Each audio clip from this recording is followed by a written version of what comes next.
Perkenalkan, nama saya Dwi Ayu. Di sini saya akan menjelaskan tentang budaya Melayu. Yang pertama itu adalah kasih. Berada di Sumatera, di tengah timur, yang terutama di sepanjang Sungai Banghari, sekarang wilayah Jambi dan sekitarnya. Yang kedua itu pusat kekuasaan, sering dikaitkan dengan Drama Raya. Yang ketiga itu letaknya strategis karena dekat jalur perdagangan, laut, dan sungai. Yang kedua itu ada waktu berdirinya, diperkirakan sudah ada sejak abad ke-7 Masehi. Yang kedua itu pernah berada di bawah pengaruh Sriwijaya tapi sekarang berdiri sendiri.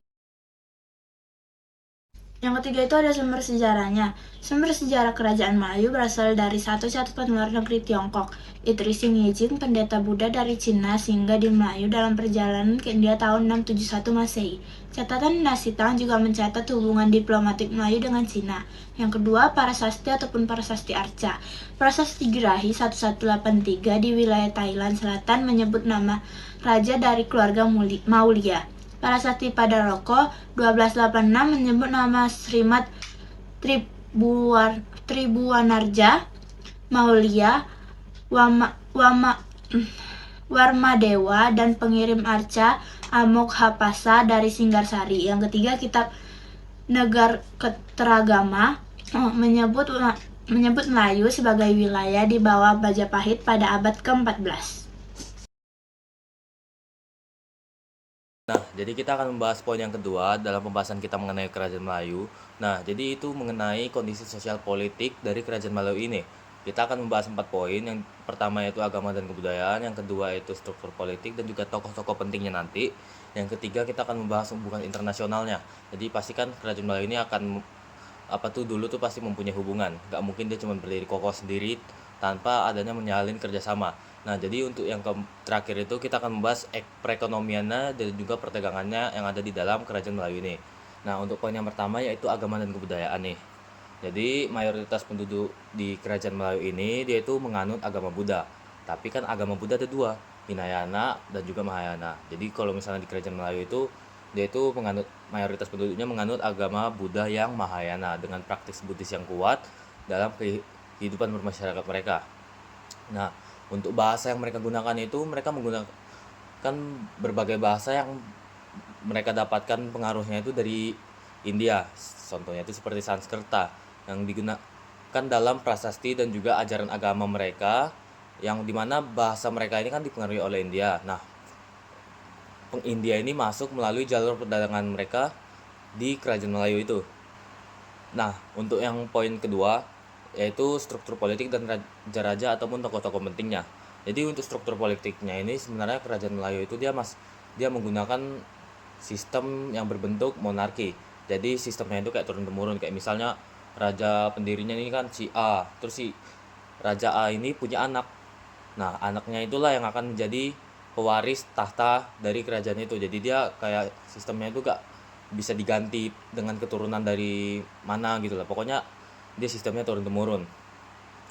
Nah, jadi dia berbentuk monarkinya itu dari raja yang berkuasa di tanah Melayu ataupun yang sekarang biasa disebut dengan Kabupaten Darmasraya. Untuk tokoh pentingnya itu ada 3. Ada Sri Tribuana Raja Mauli Warmadewa, yang dimana itu yang pertama. Yang dimana raja ini itu dia raja yang cukup terkenal di abad ke-13 dan juga salah satu raja yang memiliki hubungan yang baik dengan kerajaan tetangganya, ya kurang lebih tetangganya, yaitu kerajaan Singasari, yang dimana hubungan baiknya itu terlihat dari hadiah yang Raja Tribuana Raja ini dapatkan dari raja dari kerajaan Singasari, yang dimana Raja Tribuwana Raja ini mendapatkan hadiah berupa arka Amoghapasa gitu dari si raja kerajaan Singasari inilah pokoknya. Yang dimana itu menunjukkan hubungan politik dan juga budaya yang luas yang dimiliki oleh Raja Tribuwana Raja ini. Nah, untuk raja yang kedua itu ada Akarendra Warman, yang dimana ini adalah raja penerus dari Tribuwana Raja, yang dimana Akarendra Warman ini menjabat dari tahun 1316 sampai 1347. Dia memerintah wilayah Melayu dan juga mempertahankan struktur pemerintahan dari kerajaan Melayu ini. Jadi sekedar ya stay aja lah gitu, stay konsisten gitu. biar kerajaannya tetap stabil gitu. Terus puncak kepemimpinan itu dari kerajaan Melayu ada di raja yang ketiga ini, Aditya Warman, yang dimana merupakan raja yang cukup penting di abad ke-14, yang dimana masa jabatannya itu setelah Akarendra Warman, berarti 1347 sampai 1375. Ia memperkuat kerajaan Melayu ini dan menjadi penguasa Melayu yang lebih independen. Nah, independen itu berarti dia memutuskan apa-apa serba sendiri gitu. Pokoknya dia mengambil keputusan sendiri. Nah, karena dia menjadi lebih independen ini, makanya pada masa ini juga kerajaan dikenal sebagai Malayapura Suvana Bumi. Jadi kayak pokoknya dia mungkin menentukan namanya sendiri biar kerajaan Melayunya itu disebut begitulah pokoknya karena udah dia tentukan. Dan juga karena keputusan yang ia buat, kerajaan Melayu ini mencapai puncaknya pada masa jabatan dia ini. Nah, untuk yang poin ketiga yaitu mengenai hubungan internasional dan juga politiknya. Kita sebenarnya kerajaan Melayu ini itu dulu sebelum mencapai puncak kejayaannya yaitu pada masa jabatan Aditya Warman. Jadi sebelumnya itu kerajaan Melayu ini masih sering dikuasai oleh kerajaan-kerajaan besar lain.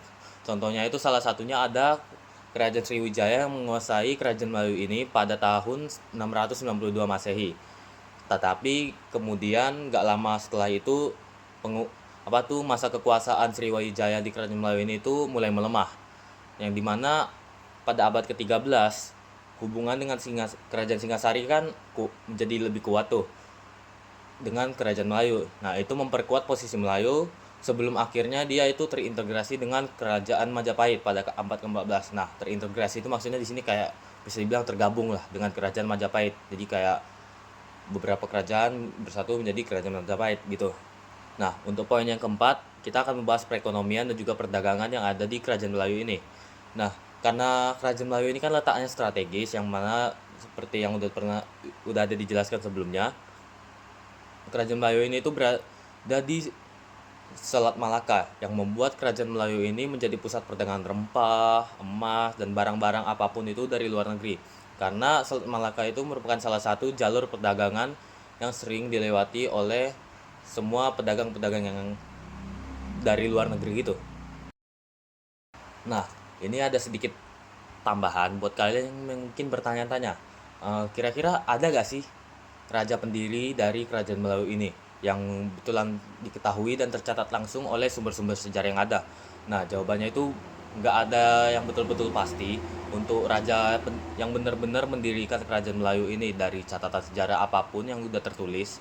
Nah, tetapi dari pokoknya dari catatan sejarah yang ada menunjukkan bahwa sebenarnya kerajaan Melayu ini tuh tumbuh dari komunitas lokal yang berada di Jambi atau pokoknya tepatnya itu di tepi Sungai Batanghari. Ya, pokoknya itu di kota Jambi sekarang. Yang dimana dari komunitas lokal itulah yang akhirnya tumbuh sebelum pada akhirnya disebut dalam catatan Itsing ataupun catatan Tiongkok pada 671 Masehi gitu. Nah, tetapi ada juga beberapa raja-raja yang udah lebih awal daripada Tribhuwana Raja yang udah aku sebutkan tadi, eh, yang tercatat dalam sejarah, sumber sejarah ataupun prasasti yang ada. Nah, itu yaitu Trailokia Raja, ya gitu kalau nggak salah. Untuk nama lengkapnya panjang banget, Trailokia Raja Mauli Busana Warmadewa. Nah, ya itu. Jadi dia itu adalah salah satu raja yang lebih awal menjabat daripada Tribhuwana Raja yang tadi telah aku sebutkan dan juga aku jelaskan mengenai masa kepemimpinannya gitu. Yang dimana Raja Trailokia Raja itu menjabat pada akhir abad ke-12 sampai pada abad ke-13 sebelum digantikan oleh Tribhuwana Raja ini.